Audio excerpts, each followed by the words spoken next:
a todos nos enseñaron una premisa básica que se llama edad, dignidad y gobierno. Yo no sé si Jorge cumpla las tres, pero yo quisiera que empezara por saludarnos porque hoy nos encontramos con Jorge Carvajal, Jorge Andrés, Pablo y Gabriel.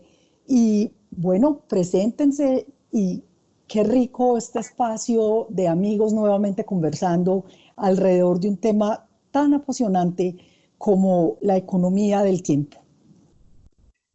Muy bien, la economía del tiempo no es la edad biológica. Sí, yo estoy muy viejo, pero soy un aprendiz, pero soy un aprendiz como todos ustedes. Así que hay una edad biológica, hay una edad del alma, hay una edad emocional, hay una edad fisiológica, hay una edad mental. O sea que en nosotros viven muchos tiempos. Pero hay algo que integra todos los tiempos y es el aprendiz, porque el aprendiz que es feliz vive en presente. Y como él vive en presente, está vivo, vivo, profundamente vivo, porque está aprendiendo. Vivir es aprender, la empresa de la vida es una empresa de aprendizaje y es en eso en lo que quisiera que nos sumergiéramos. Digamos que en el cuerpo nosotros tenemos muchos tiempos y esos tiempos están marcados por ritmos, tenemos marcapasos en cada célula, marcapasos en el corazón, marcapasos en el cerebro. ¿Por qué es tan importante? Porque la vida está hecha de tiempo, esos tiempos son ritmos biológicos y los ritmos biológicos tienen distintas frecuencias. Tenemos ritmos lentos, los ritmos bioquímicos, los ritmos del cuerpo físico, digamos ritmos más difíciles de medir que tienen que ver con nuestras emociones, velocidades muchísimo más rápidas en el paso del tiempo, porque podemos viajar mentalmente al universo, pero hay algo que integra como un director de orquesta, como un buen gerente, todos estos ritmos, porque si no la empresa de la vida sería una burundanga muy, muy difícil de gestionar. Entonces hay un director de orquesta, hay un gerente y hay un gerente para cada espacio, para cada tiempo, pero hay un coordinador global, alguien que dialoga con todos, alguien que incorpora todos los armónicos de todos los tiempos, alguien que hace de la vida una verdadera sinfonía, alguien que es capaz de sincronizar los tiempos de trillones de empresas, porque cada vida es una empresa bien compleja y cada célula es una empresa maravillosa. Entonces, imagínate coordinar la empresa de células, de órganos, de tejidos, de todo el organismo y además correlacionarla y ponerla a dialogar con esta empresa social en la que todos estamos sumergidos. Así que sería muy bueno que entre todos pudiéramos aprender juntos de este asunto del tiempo del que estamos hechos y de la economía del tiempo.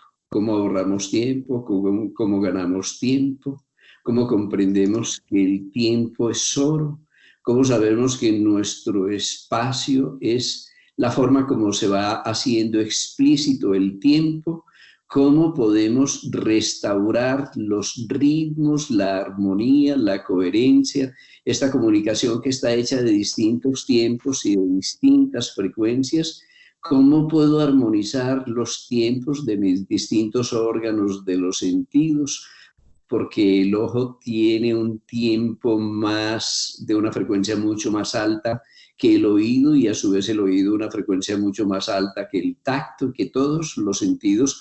Así para darle sentido a este asunto del tiempo, armonizarnos y restaurar la unidad de la empresa de la vida sincronizando nuestros tiempos. Hay dos palabras que pueden servirnos de hilo conductor. La primera es sincronía. ¿Cómo sincronizamos nuestros tiempos?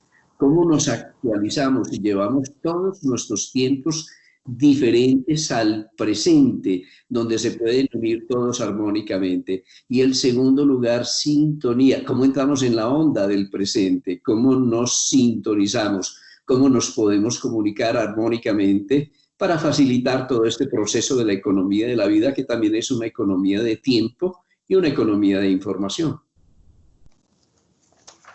Perfecto. Carlos Andrés, tú ibas a anotar algo.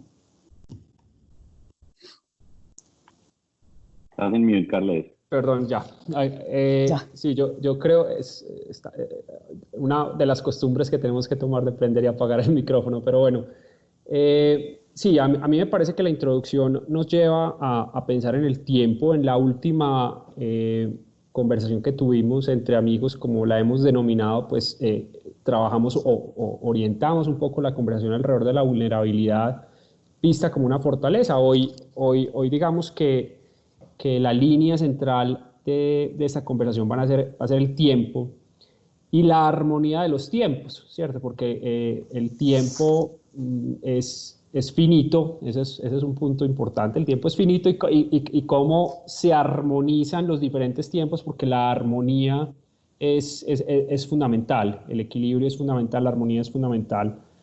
Y a mí tal vez me gustaría que más adelante, en la medida que vamos avanzando en el tema de los tiempos, pues Jorge retome algo que para mí ha sido muy valioso en el entendimiento del tiempo, y es cómo el tiempo también tiene un vínculo muy importante con la energía, ¿cierto? Mientras el tiempo es finito, la energía es infinita, pero los dos están estrechamente correlacionados y se armonizan alrededor de espacios de tiempo. Entonces, creo que va a ser una conversación muy valiosa, y pues muy contento de estar nuevamente aquí con todos ustedes. Gracias. Gabriel, tú. Eh, es un placer volver a conversar con los amigos de siempre, y la invitación es a que en esta conversación continuemos construyendo juntos. Si quieren aportar a esta conversación, que nos dejen comentarios, que nos escriban y que nos den su retroalimentación para seguir haciendo esta conversación más amena y más importante y relevante para todos. Luz Mercedes, Pablo, Jorge, Carlos Andrés, gracias por tenerme aquí otra vez. Y mientras hablábamos del tiempo, yo pensaba en qué significa realmente el tiempo, porque dentro de las empresas nos movemos con el tiempo. Hemos puesto tiempos para nuestros empleados, para entrar y para salir. Hemos dispuesto los tiempos de descanso, y yo no sé por qué todos tenemos la manía de tratar de medir absolutamente todo, incluyendo el tiempo. Entonces nos inventamos los siglos, los minutos, los segundos, el reloj para tratar de medir el tiempo, y inclusive el tiempo sigue corriendo cuando el reloj se detiene. Entonces, creo que para empezar esta conversación del tiempo, me gustaría que entre todos discutiéramos qué significa ese concepto del tiempo y la economía del tiempo. Porque cuando Jorge habla de esos dos temas de sincronía y sintonía, yo no lo siento tan asociado al tiempo como lo concebimos, al tiempo del reloj, sino más bien a ritmos vitales. En vez de llamarlo el tiempo o la economía del tiempo, me gustaría que empezáramos a discutir si se trata más bien de ritmos vitales en la economía. Pablo, ¿tú quieres anotar algo? No, feliz de compartir tiempo con ustedes, y de tener esta conversación, y de conectarme y de aprender de todos ustedes. Bueno, yo antes de darle la palabra a Jorge, porque me parece muy pertinente la sugerencia de Gabriel de qué tiempo estamos hablando, y que Jorge nos haga una introducción con esos tiempos emocionales, mental, un tiempo integral, un tiempo de los tres cerebros. A mí se me ocurre preguntarte algo, Jorge. Cuando vemos el cerebro y estamos estudiando un poco de neurociencia, nos hablan de ese cerebro testigo que está ahí para sacarnos precisamente del tiempo. Entonces el cerebro testigo nos está diciendo todo el tiempo, no es aquí el ahora, desconcentrémonos, vámonos para el futuro, vámonos para el pasado, angustiémonos y volvámonos un 8. Y ese cerebro testigo no se apaga. Como decía Santa Teresa, la loca de la mente y el cerebro testigo parecen íntimos amigos. Y yo quiero que tú nos cuentes cómo ese cerebro testigo que está ahí, para de verdad desenfocarnos del tiempo, de la hora, de lo que tú magistralmente hablas de la sincronía, ¿cómo podemos luchar con eso? Porque recuerda que mi obsesión es el pragmatismo y entonces eso cómo lo puedo aplicar con una mente que no se queda quieta un minuto. Muy interesante tu pregunta. Además es una pregunta sin respuesta. Ah, bueno. Qué maravilla. A ver, esto del tiempo es apasionante. Primero porque es lo más evidente, es lo más real, lo más tangible, nos está determinando. Estamos de afán, tenemos prisa, hay ritmos que establecen una velocidad. La velocidad es espacio sobre tiempo. O sea que el tiempo está determinando la velocidad y cuando aumentamos la velocidad, todo en el universo vibra, desde el átomo hasta la última de las galaxias es vibración. Todo está caracterizado por una frecuencia. Esa frecuencia que es también longitud de onda en la medida en que se acorta el tiempo entre en una cresta y un valle, en esa medida aumenta la frecuencia y en esa medida aumenta la velocidad y también aumenta la energía de un sistema. De tal manera que el tiempo, el ritmo, la pausa está íntimamente vinculada y cuando nosotros estudiamos nuestra biología, todo va a distintas velocidades, todo transcurre en distintos tiempos. Digamos que hay una velocidad fantástica, que es la de un electrón cuando salta. Es el tiempo que se demora un electrón para saltar de ese orbital a un orbital excitado, porque ha captado luz, esto es un misterio, porque ha captado un fotón, ese tiempo es de 10 a la menos 8 segundos. Tú te imaginas 10 a la menos 8 segundos, pero el tiempo que transcurre entre tu pensamiento de ir a la montaña y el movimiento de toda la sangre para irse a tus músculos es un tiempo apenas de milisegundos, es una fracción de tiempo. Pero el tiempo que transcurre en el momento de la pausa, cuando te aquietas, cuando tu velocidad es cero, es bien importante.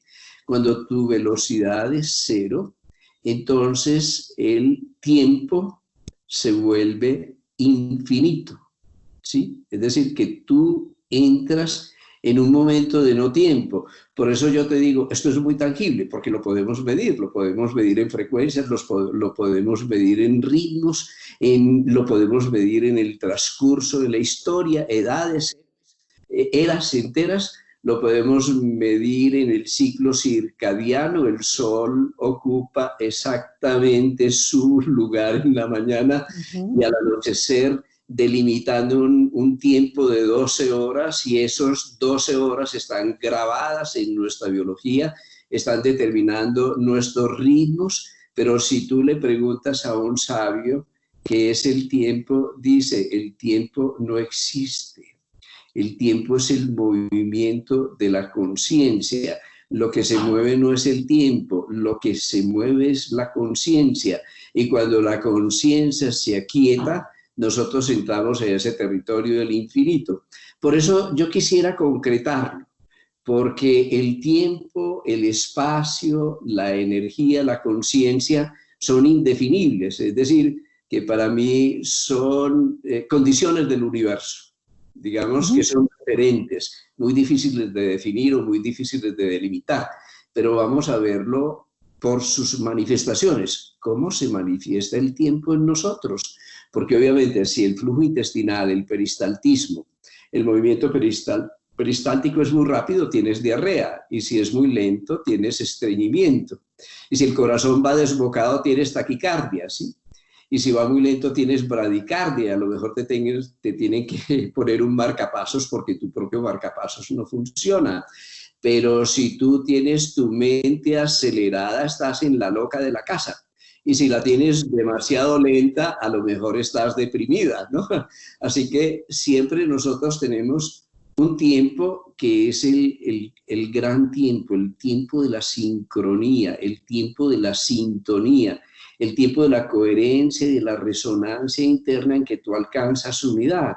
Y por eso lo que decías, Gabriel Jaime, y lo que decía también Carlos Andrés, a mí me parece supremamente interesante, porque tú tienes esta noción del tiempo que se va moviendo, esta noción del tiempo aparente que está afuera, y sin embargo yo me pregunto, ¿y qué es el presente? Porque tú mides el tiempo como si fuera una cosa horizontal, como si fuera algo que transcurre del pasado hacia el futuro.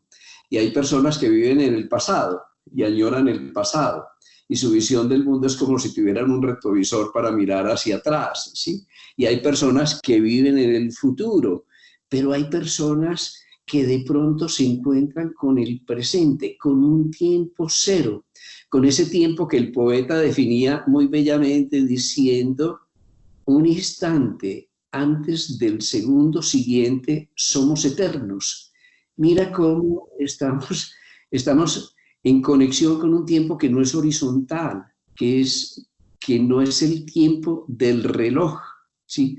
Sino con un tiempo subjetivo, profundo, vertical, que es el tiempo del presente. Pero el tiempo del presente nace el observador, aquel que es capaz de ver tanto el pasado como el futuro y entrar en ese tiempo de la sincronicidad. Ya lo definía Jung, porque es que Jung encuentra en el presente, en la presencia, ese misterio de la sincronicidad. Todos los tiempos están unidos al tiempo. Y resulta que eso existe también en biología y en medicina. Cuando tú te aproximas a ese tiempo cero del presente, experimentas paz. Pero la paz no es un embeleco por allá subjetivo, es una clave económica mayor. Porque cuando tú tienes paz, tienes serenidad. Cuando hay serenidad, tú te encuentras con la máxima quietud. Pero la máxima quietud, eso es una paradoja, es la máxima velocidad. Porque en la máxima quietud tú tienes la máxima eficiencia. Porque cuando hay máxima quietud, tú modulas tu epigenética para la regeneración. Tú modulas tu epigenética para el autorreconocimiento. Y cuando hay máxima quietud, por ejemplo, cuando la gente no hace nada, que es la mejor manera de ser y de hacer, ¿qué ocurre?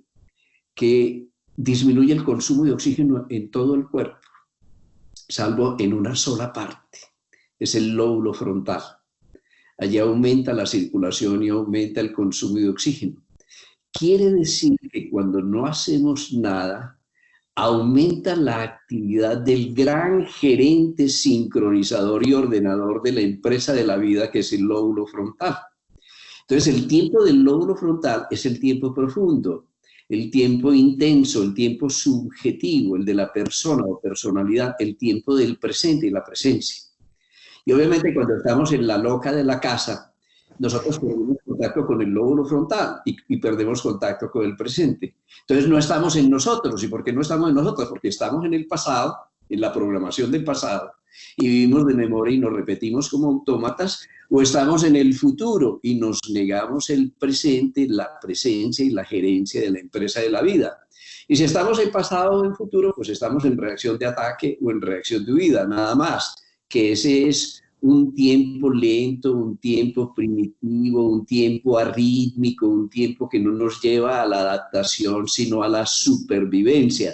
Digamos que el tiempo de la supervivencia es totalmente distinto de los otros tiempos, y es lo que yo quisiera que entre nosotros empezáramos a ver, porque hay una economía maravillosa en la biología, en la evolución, en las sociedades y en las empresas, que es la economía del tiempo. Y para resumir, hay sociedades que se quedaron congeladas en el pasado. Hay empresas que no se renuevan ni siquiera tecnológicamente y que no se actualizan y que se hacen tremendamente ineficientes. Hay empresas que adelantan su tiempo hacia el futuro y sueñan el futuro, pero no lo traen al presente. Entonces, aquí hay una cosa fundamental: sincronizar y sintonizar es actualizarse. Actualizarse es entrar en contacto con el presente para tener ese gerente de la empresa de la vida que puede comunicarse con todos los tiempos diferentes de todos los departamentos. Bueno, yo voy a retomar la última parte del gerente de la empresa de la vida para oír cómo en voz de un gerente, una persona que ha estado su tiempo dedicada a la educación y otra persona que está en el mundo de la tecnología, ven esa economía del tiempo y ven ese gerente del que Jorge habla aplicado a todo lo que ustedes hacen. Pero como decía Gabriel, qué rico que cada uno desde su observador definiera qué es para ustedes la empresa, la educación y la tecnología, ese concepto de tiempo del que habla Jorge. ¿Quieres empezar tú, Carlos Andrés? Sí, Luz Mercedes, muchas gracias. No, a ver, fueron el contenido pues o el contexto que nos daba Jorge, yo creo que es muy valioso. El tema de los ritmos es fundamental. O sea, nosotros tenemos que entender que los ritmos y las sincronías, pues si bien se explica, o sea, o están en la biología, pues finalmente también están en los sistemas biológicos y por lo tanto también están en las organizaciones, ¿cierto? Y cómo el tiempo es tan importante en el mundo empresarial, porque si nosotros pensamos, por ejemplo, en que la medida de productividad, o sea, que es, digamos, la eterna lucha de muchos de nuestros negocios o de muchas de nuestras industrias, realmente la productividad en sí misma es una medida de el mejor uso del tiempo, ¿cierto? Entonces es cómo encuentro yo la mejor manera de utilizar el tiempo como, digamos que como ese denominador, pero el numerador pueden ser múltiples cosas. Y tal vez, y ahora que Pablo va a intervenir, a mí me llamaría mucho la atención porque hoy parte de lo que hemos escuchado es, oiga, hay unas organizaciones que logran que la productividad crezca no de manera lineal, sino de manera exponencial. Y el crecer de manera exponencial implica en sí mismo cambiar un modelo de negocio. Es decir, el modelo de negocio empieza a repensarse para utilizar, digamos que dejan el tiempo de lado o la forma como se ha medido la productividad y exploran formas diferentes. Y ahí es donde la reflexión de Jorge me parece muy valiosa y es, oiga, realmente cómo las compañías son capaces de proyectarse al futuro, pero son capaces de traer eso nuevamente al presente y generar nuevos modelos de negocio, cosas que nos cambien. Yo alguna vez hace mucho tiempo tenía una conversación con Pablo y le decía que por ejemplo, cuando nosotros nos vamos a la época de la revolución industrial, seguramente cuando llegó la máquina de vapor hubo un incremento importante de productividad porque yo ya podía fabricar lo que antes hacían las personas manualmente, lo puedo hacer mucho más rápido, pero todos esos eran digamos, incrementos de cierta manera lineales o de órdenes de magnitud relativamente pequeños. Pero la mente, o sea, cuando pensamos hoy en los programadores, en las personas que están desarrollando las nuevas tecnologías, la diferencia de productividad que hay entre una persona estándar, digamos un programador estándar, y un programador de alto desempeño es mucho más que una diferencia lineal. ¿Y qué hace? Y es por lo menos lo que, obviamente Pablo es el experto aquí y me gustaría mucho escucharlo, pero yo creo que la diferencia entre esos mundos lo genera lo que Jorge decía ahorita, la pausa, es decir, qué tanto soy capaz yo de introyectar y después de explorar soluciones creativas, no seguir, digamos, la regla, sino cómo exploro cosas creativas, porque ahí probablemente dejo de irme por el camino que todos están tomando y soy capaz de dar un salto cuántico, si lo quiero ver así, que es una máxima de crecimiento de productividad. Entonces, las empresas, la búsqueda permanente de productividad lo tenemos que entender no como esa búsqueda de productividad en la época esclavista que era con un supervisor o un látigo en la mano para que todo el mundo fuera más rápido, sino que hoy realmente la búsqueda de productividad se da tratando de entender cómo motivo cómo genero propósito para que esa persona en sus pausas esté dispuesto a pensar creativamente cómo construir nuevos modelos de negocio. Entonces yo creo que ahí hay un punto donde Gabriel, desde el punto de vista de la motivación, ese es su campo de acción, pero Pablo también desde la tecnología, pues yo creo que pueden tener unos aportes muy interesantes.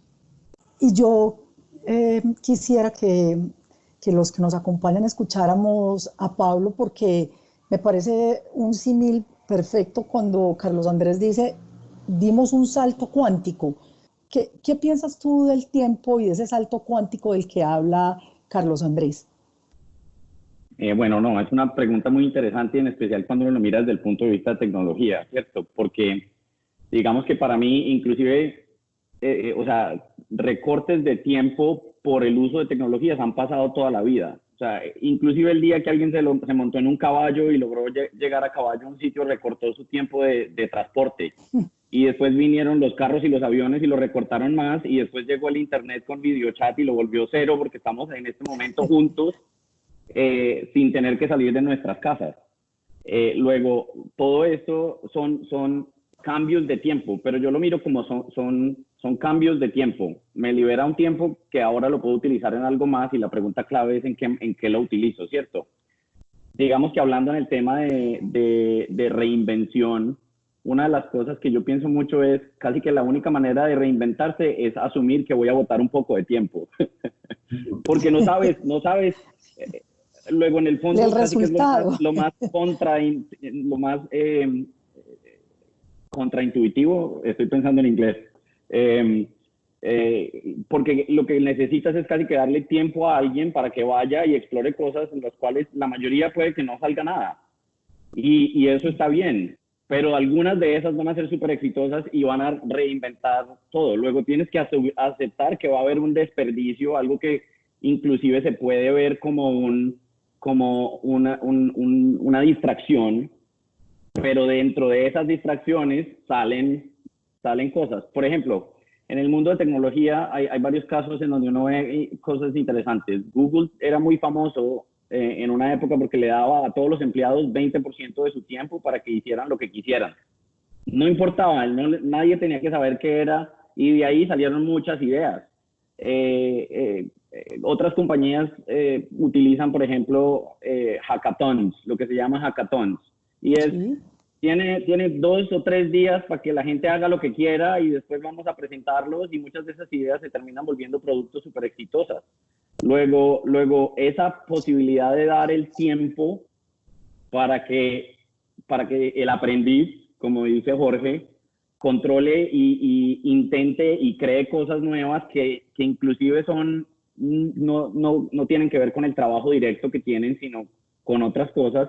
De ahí salen ideas, cambios, y realmente los cambios más grandes vienen así. Si uno se pone simplemente como a la eficiencia del modelo actual, se está perdiendo que realmente la real eficiencia es un modelo diferente. Luego yo creo que cada empresa tiene que tener casi que una manera de hacer las dos, pero hacer las dos quiere decir aceptar que van a hacer algunas cosas que desde un punto de vista puede sonar un poquito desperdicio, y eso está bien. Tienen que tener un enfoque, y el aprendiz viviendo en el presente, conectado con el uso que se le está dando a ese tiempo, para que realmente lo que sale de eso sea una revolución. Bueno, yo quisiera que Gabriel nos contestara algo. El aprendiz requiere presente. Y lo único que ahora no tienen las empresas es tiempo para que nosotros aprendamos, porque estamos en la economía de la velocidad. Por un lado el aprendiz, ritmo, calma, y por el otro lado pidiéndonos velocidad, además midiendo las curvas de aprendizaje. Todos nos tienen medido la curva de aprendizaje. Se está demorando mucho, va 2 meses. ¿Cómo sincronizar todo esto y encontrar una armonía entre lo que yo debo aprender como aprendiz permanente, y perdónenme la redundancia, y esa obsesión por medir el tiempo, la curva de aprendizaje de los que trabajamos en las organizaciones?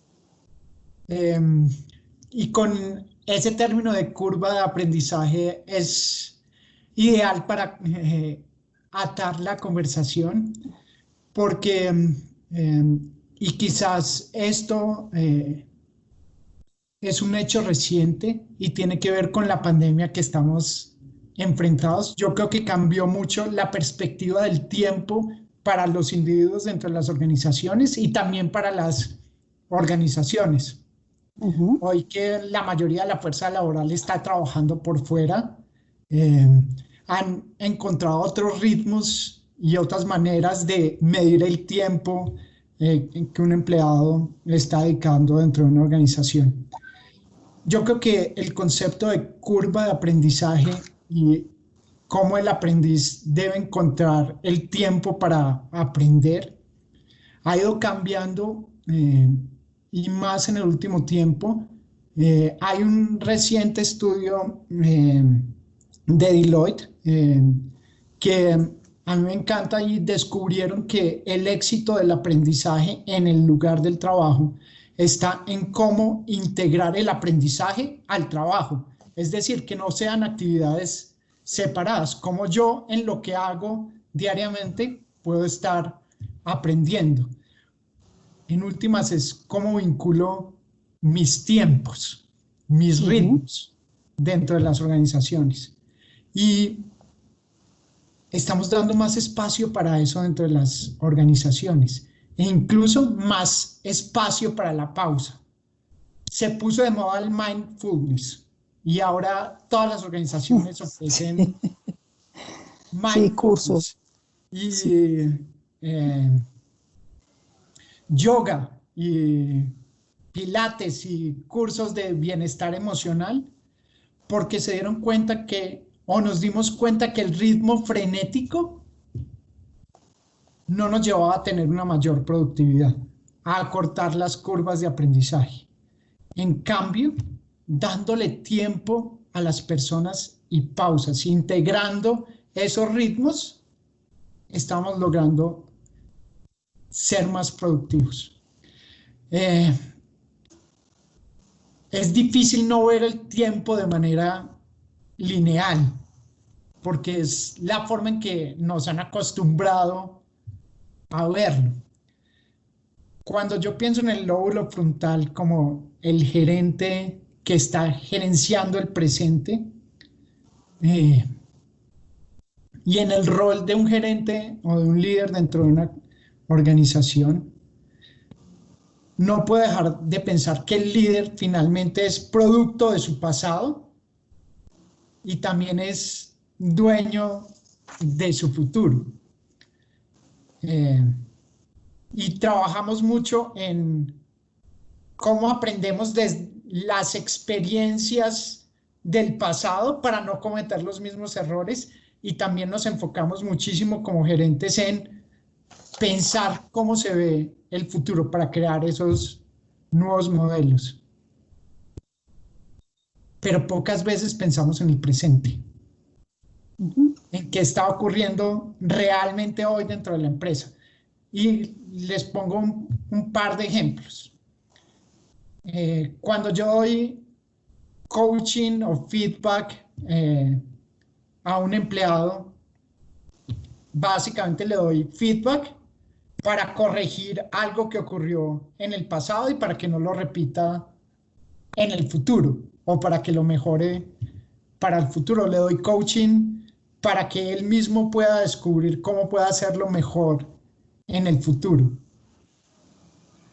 Pero cuando damos feedback de el presente, cuando tenemos una conversación del presente, yo lo mido contra las metas y los objetivos que esa persona se fija en su trabajo a principio de año, y lo mido al final del año para darle un bono con base en los resultados que logra sobre esos objetivos que se puso al principio de año.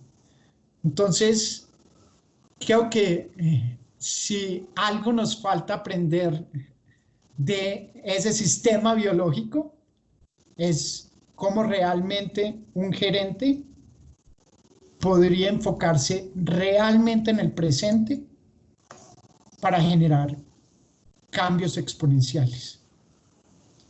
Gracias, Gabriel. Ese es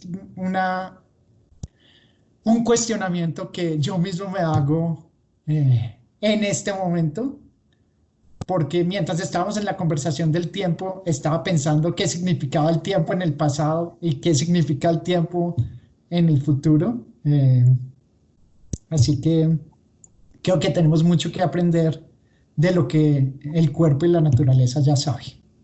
Bueno, yo quiero que Jorge nos dé una introducción, porque vamos a hablar de 4 tiempos, vamos a hacer definitivamente 2 programas, porque el tiempo, como es un recurso finito, no tenemos sino 1 hora, pero para el cierre de esta primera parte, nosotros quisiéramos que Jorge nos hablara de ese tiempo emocional de las empresas, donde la empatía, la simpatía, la cordialidad, la gratitud solidaria, eso cómo fluye en la economía de las empresas, o lo que Scharmer llama las empresas con alma.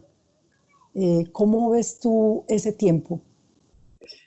Bueno, los 4 tiempos es bien especial porque es que nosotros tenemos distintos niveles de conciencia. Hay una relación muy grande entre el tiempo y la conciencia. Una cosa es el tiempo, otra cosa es la conciencia del tiempo. En mindfulness hay plena conciencia del tiempo en el ahora y aquí, en presente. Digamos, hay plena atención. ¿Y dónde está nuestro tiempo? Donde tenemos nuestra atención. Y allí donde tenemos nuestra atención, tenemos nuestro presente, tenemos nuestra presencia, tenemos nuestra vida, tenemos nuestra economía. La máxima economía es por ello la de la atención. Pero cuando nosotros estamos atentos, experimentamos la quietud. Y en esa quietud tenemos la máxima velocidad, porque al estar en el centro, abarcamos todos los roles, todos los círculos concéntricos de la vida, toda la periferia, tenemos el máximo potencial. Así que para hablar de estos 4 tiempos hay que hablar de la atención. ¿Cómo yo voy a ser consciente de mis tiempos físicos y de mis pausas físicas? En primer lugar, hay una economía fantástica, que es la de la respiración. Si yo restauro mis tiempos de inspiración y expiración y mi ritmo respiratorio, equilibro mi fisiología. Restauro el ritmo de mi corazón, y si restauro el ritmo de mi corazón, restauro los ritmos de mis frecuencias electroencefalográficas o de mis tiempos a nivel del cerebro, del electroencefalograma. Si yo soy consciente de mi actividad física, por ejemplo, si yo camino conscientemente, caminar es un acto físico. Pero ¿qué hago cuando camino? Imagínate que el pie que tengo atrás es como el pasado, ¿sí? Y el pie que tengo adelante es como el futuro. Y entonces, ¿qué hacemos cuando caminamos? Llevamos el pasado al futuro y el futuro al pasado. Y eso lo estamos haciendo todo el tiempo. Estamos vinculando el pasado y el futuro, ¿a dónde? En mí, en mi centro, en el presente. O sea, que todos los tiempos se están haciendo presentes en la pausa de mi conciencia, de mi atención cuando camino, en la pausa de mi atención cuando respiro, en la pausa de mi atención cuando cierro el día y tomo conciencia de aquello que hice durante el día, en la pausa de mi atención cuando yo tomo conciencia de mis emociones y cómo se expresan las emociones en la vida cotidiana. Entonces hay un tiempo maravilloso de sincronicidad y de plena presencia en la relación que llamamos el tiempo de la simpatía. Ese tiempo de la simpatía es cuando hay armonía en mi campo físico. Yo me conecto con esa armonía en mis relaciones humanas y estoy produciendo armonía. Armonía, esa simpatía significa una relación de refuerzo, no de anulación. Es decir, que tu presencia y mi presencia son sinérgicas, se suman, no hay ninguna interferencia, no hay disritmia, hay plena euritmia, ¿sí? En segundo lugar, la empatía desde el punto de vista emocional. Ahí tenemos una cosa muy importante. Mis emociones son aparentemente invisibles, pero están generando un campo de energía, una atmósfera que literalmente se puede respirar. Esa atmósfera puede ser oscura o puede ser luminosa.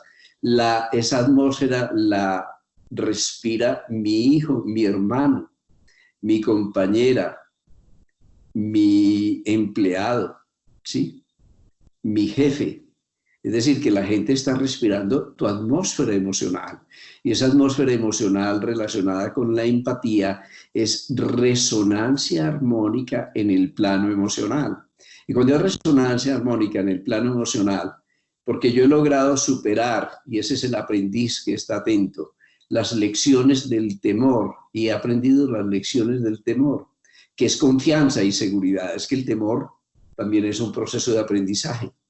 Cuando yo he aprendido a superar mi turbulencia externa y a profundizarme en el presente, en medio de la serenidad, cuando yo he aprendido a canalizar mis emociones en una dirección coherente, con devoción, cuando yo he aprendido a vivir con alegría, con levedad, con fluidez, con humildad, con inocencia, entonces se está dando esta transferencia a nivel emocional que llamamos la empatía. Y cuando hay empatía en la relación, ¿qué ocurre? Que nuestra relación es céntrica, es decir, que no es periférica, no es desde la forma, no es desde la apariencia, sino que tú tocas mi corazón y yo toco tu corazón. Es una relación nuclear, y en esa relación nuclear yo siento que tú haces parte de mí. Y cuando tú haces parte de mí, independientemente del rol, cuando tú eres de mi misma sustancia, de esta empresa, de mi misma esencia, cuando participas de mis mismos objetivos, entonces surge por un lado la gratitud y por otro lado la solidaridad. Y ahí nosotros tenemos esos tiempos de nuestras emociones que se inscriben no solo en nuestro corazón, sino en nuestro cerebro.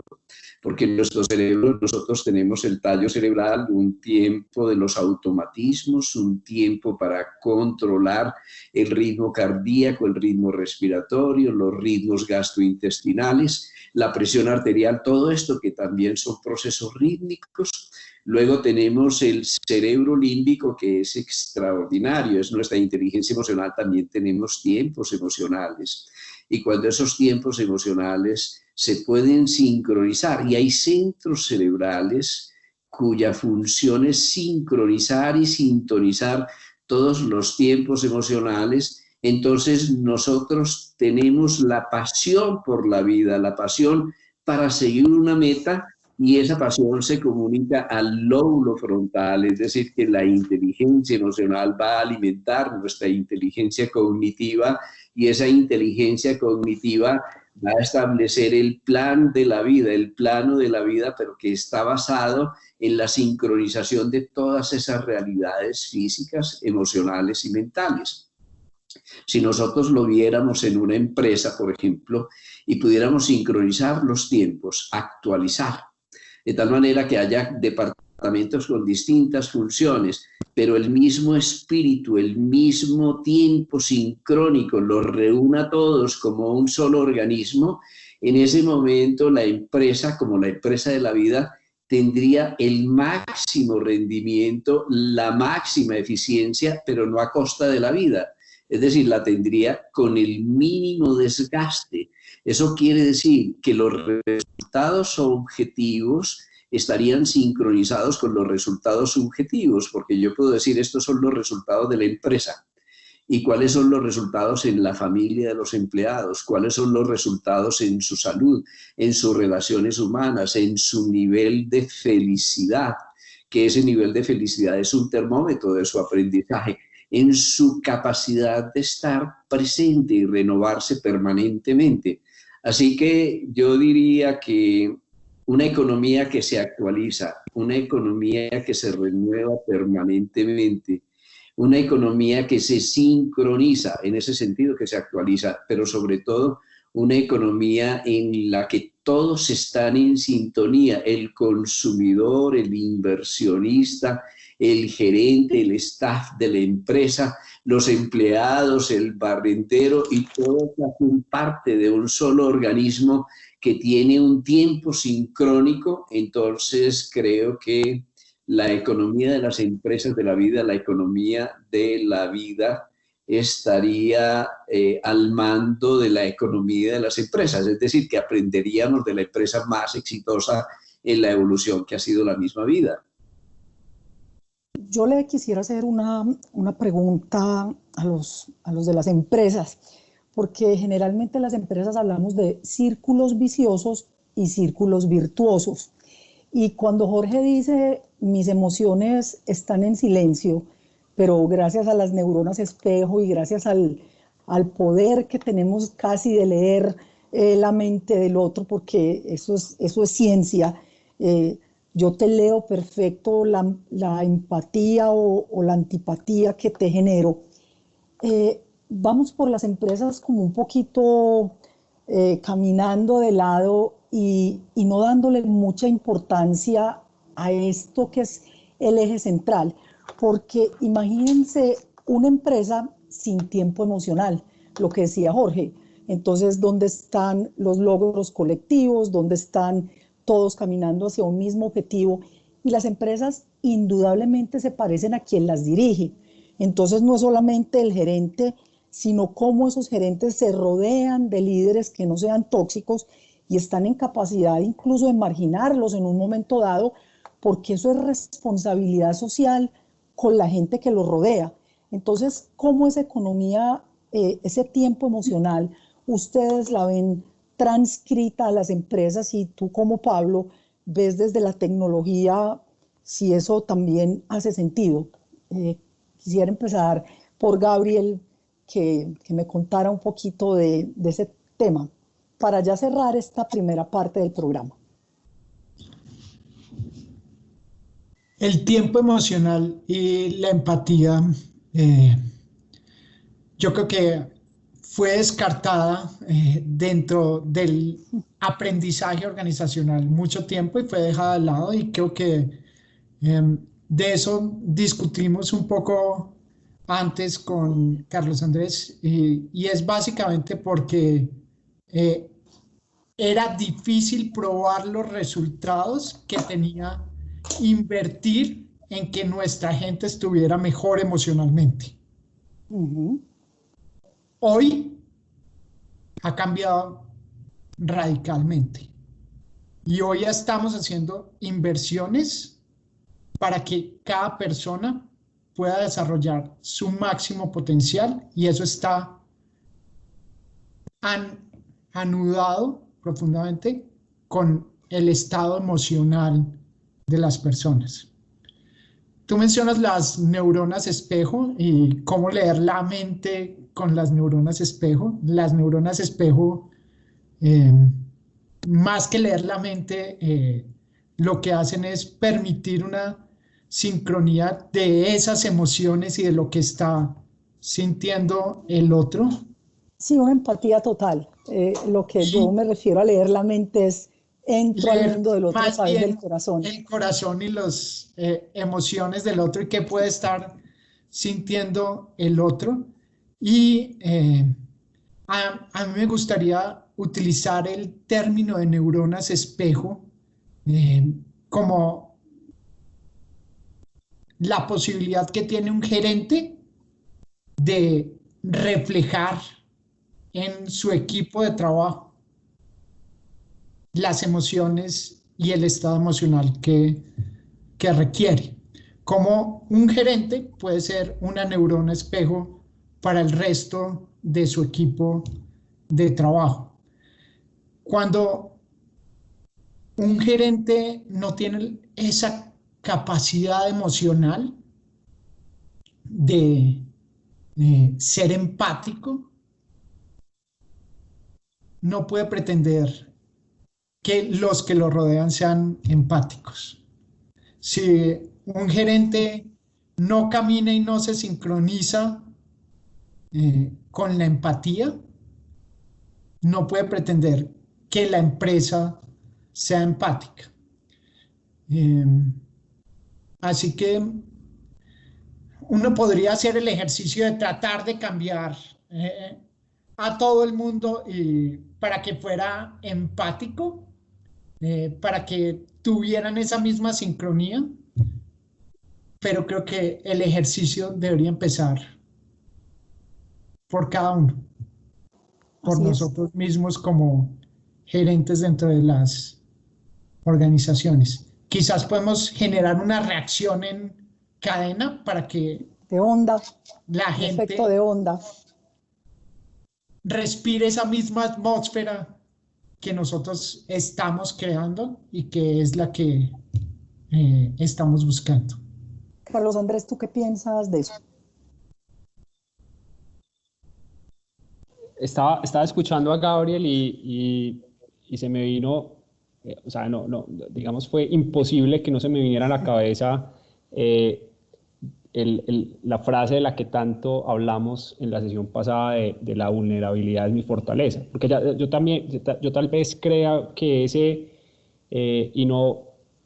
y los invitamos, si no la han visto, muy buena la sesión anterior, entonces, no, más que retomar ese punto, es decir, o sea, si yo como líder entiendo que soy vulnerable, tal vez estoy dando un paso muy, muy, muy valioso hacia lograr ser más empático, ¿cierto? Porque pues en esencia, dentro de ese mismo tema de neuronas espejo, si yo soy vulnerable, también le estoy dando el permiso a mi equipo de que sea vulnerable, pero adicionalmente que esa vulnerabilidad también sea digamos, el entendimiento de los errores como un ejercicio, digamos, de construcción, porque muchas veces pues el gran problema de las empresas es no permitir los errores, ¿cierto? Y si no se permiten los errores, pues seguramente los aprendizajes tampoco se van a dar. Entonces, yo creo que lo que estaba diciendo Gabriel es clave.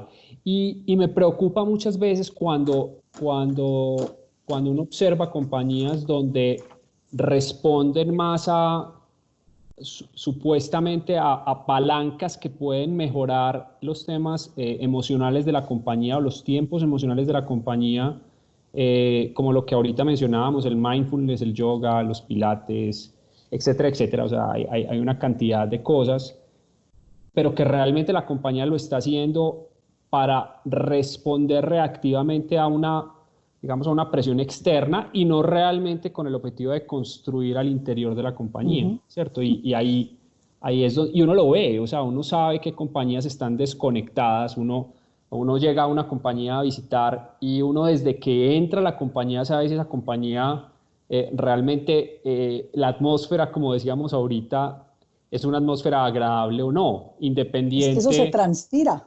Exacto, independiente si tienen unos jardines muy bonitos, independiente si tienen unos letreros con las frases más positivas del mundo.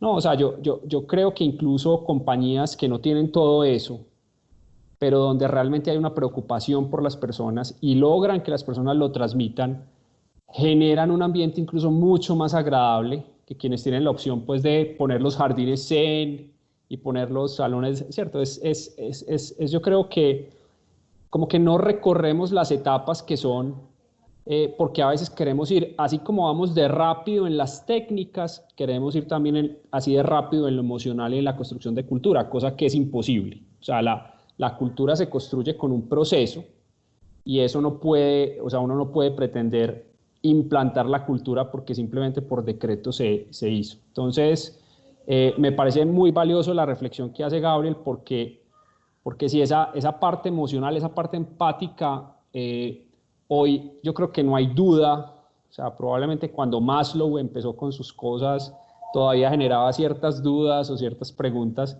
pero ya hoy eso no se cuestiona, o sea, hoy entendemos que lo emocional es importante. El problema es que queremos solucionarlo como solucionábamos otros problemas, y es cuando en algún punto se dieron cuenta que era más productivo si yo le ponía una buena luz a los escritorios de la oficina o le ponía una buena luz a las plantas de producción. Entonces pongan luces porque eso va a mejorar la productividad y era fácil de medir, era fácil de analizar. Hoy queremos hacer lo emocional exactamente igual y eso no se mueve de la misma manera.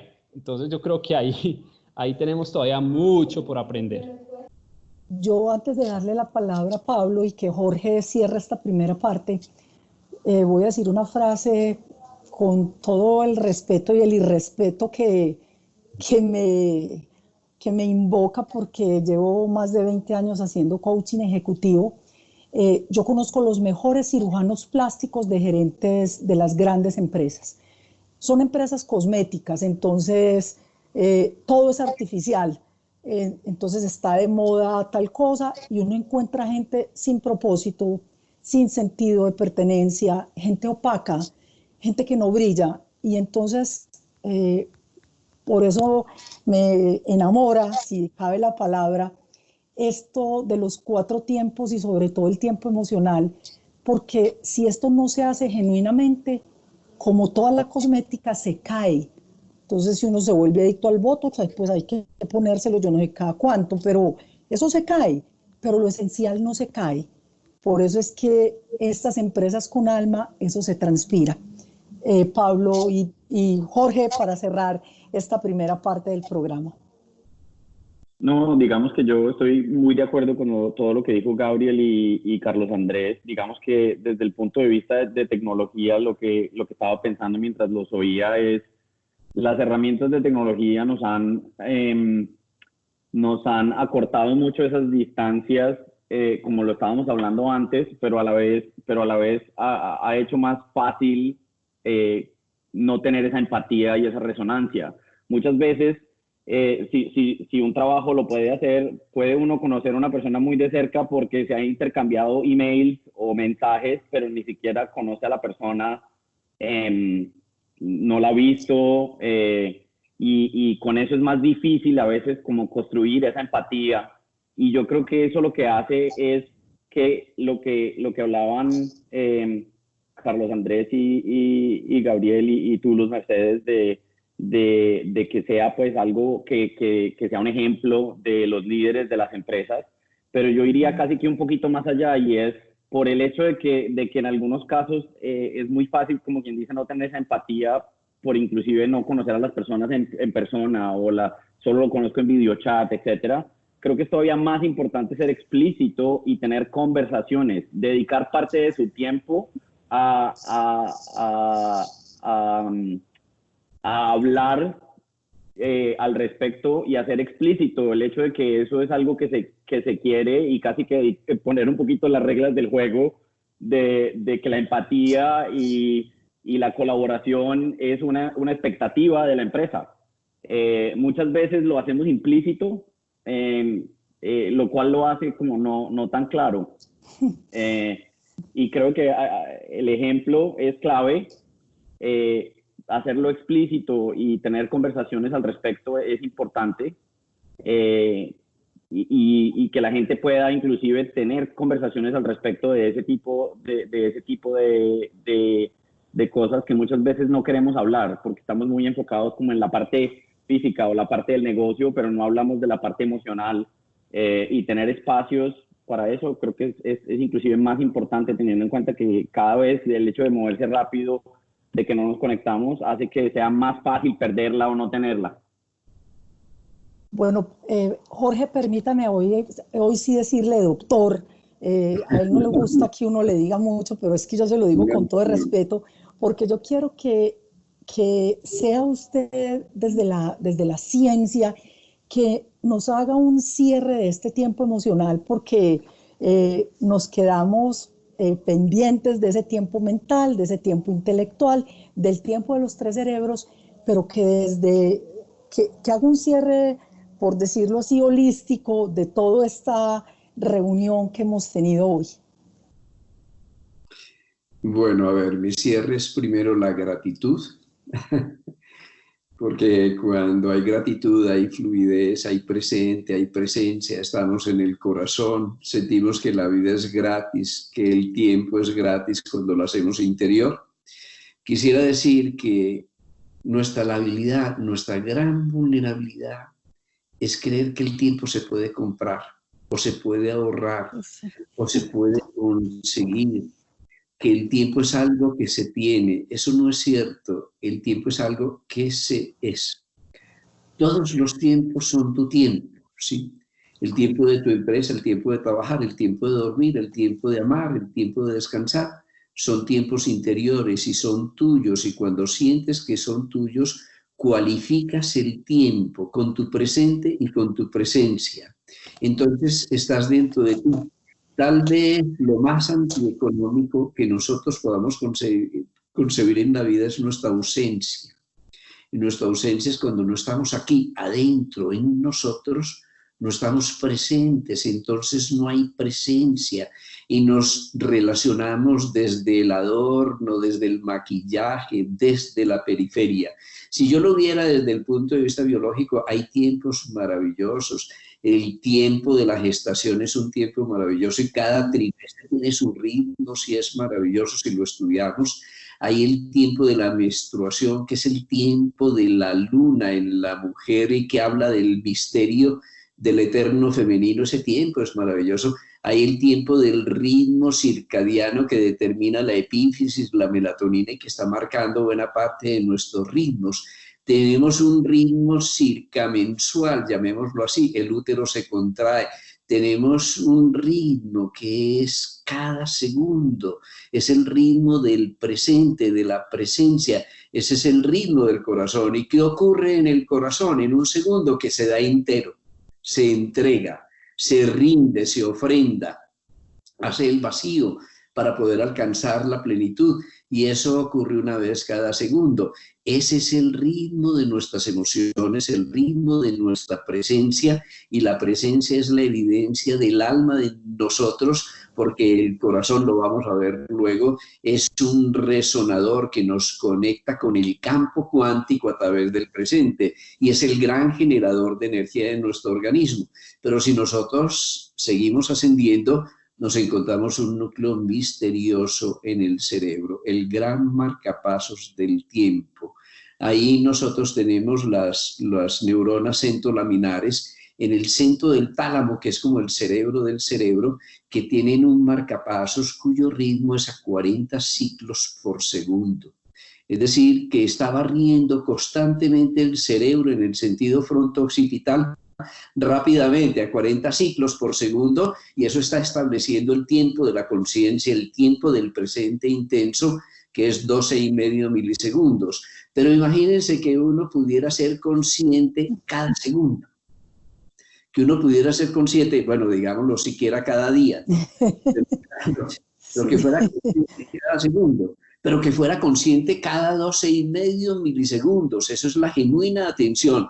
Imagínense la intensidad de la atención profundizada en ese tiempo. Pero claro, imagínense el Big Bang en 10 a la menos 32 segundos, una conciencia X, llamémosla del campo cuántico, el creador universal, llamémosla el principio superior, como la queramos llamar, en 10 a la menos 32 segundos. Hizo todo cuanto está hecho, ¿no? Yo digo que lo demás es carpintería, porque las partículas que se asociaron a todo lo demás es carpintería. Entonces, claro, esto es un asunto de tiempo, es un asunto de frecuencias, y lo que importa en una empresa, en una relación humana, en una familia, es la presencia, porque no nos podemos desarrollar, no nos podemos relacionar desde las ausencias.